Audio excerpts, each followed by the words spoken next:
歡迎嚟到 Maitri 而家有一集。今次分享嘅咧就係情緒急救法喎，唔知你有冇試過啦？總係覺得俾人睇住，搞到周身唔自然。如果有嘅話，就要耐心收看啦。無論喺街上邊也好啦，喺餐廳度食緊飯也好啦，總係覺得好似俾人睇住，好似喺個心度評價住自己咁樣。搞到周身都唔自然啦，想唔理佢，唔睇佢，但係又忍唔住望過去喎。每次望到過去咧，又覺得佢喺度望住自己喎。覺得周身都唔自然啦，好想快啲返屋企啦，返到屋企咧就一啲都唔想再出街啦。你最近會唔會好多時都有呢種感覺呢？喺揾出原因之前咧，先解決咗當下嘅問題啦，唔好俾負面嘅思維咧，將自己拉入咗偏執嘅思維軌道上邊喎，而影響咗當下嘅情緒。等內心嘅感覺咧可以舒服落嚟。咁樣應該點樣做呢？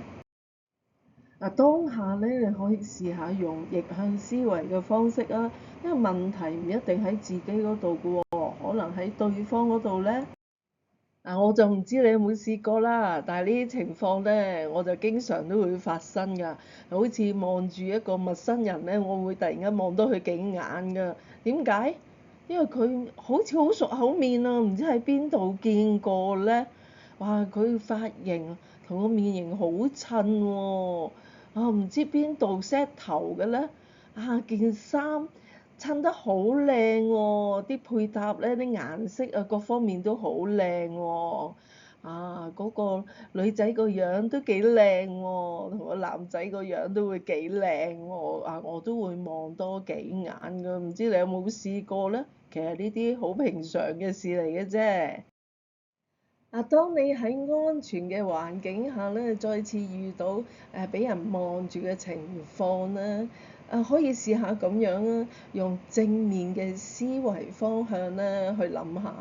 佢梗係覺得我今日件衫襯得好好睇啦。我今日個髮型梗係梳得好好啦。甚至乎佢可能覺得我都幾靚女喎，所以望多幾眼喎。咁樣諗法咧，你唔單止唔會覺得唔自然啊，甚至乎個心都會幾開心㗎喎。所以咧，一個人開唔開心，個心舒唔舒服咧，係好睇佢當下點樣去諗㗎喎。如果能夠用正面嘅思維方法去諗嘅話，明明係一啲唔好嘅事啦，都會好快可以調節返㗎喎。但係如果用負面嘅思維嘅諗法咧，就明明係一啲嘅好事，都可能變得好糟糕㗎。事後咧可以問自己一個問題喎，就係平時我係唔係都會對周圍嘅環境啦、人同埋事都會咁敏感呢？如果平時唔係咁嘅喎，只係最近先特別敏感，咁就要諗下係咩原因啦。諗下會唔會係最近發生咗啲咩唔開心嘅事情啊，或者最近比較壓力大呢？知道問題喺邊咧，就可以嘗試去面對啦，同埋解決嘅。但係如果持續都有呢個咁敏感嘅情況發生嘅話咧，咁就都需要揾人傾下偈咯。例如揾一啲嘅心靈輔導中心啦，或者揾啲專業嘅人士去比較評估同埋俾啲意見咯。講到呢一度咧，就要提一提大家啦。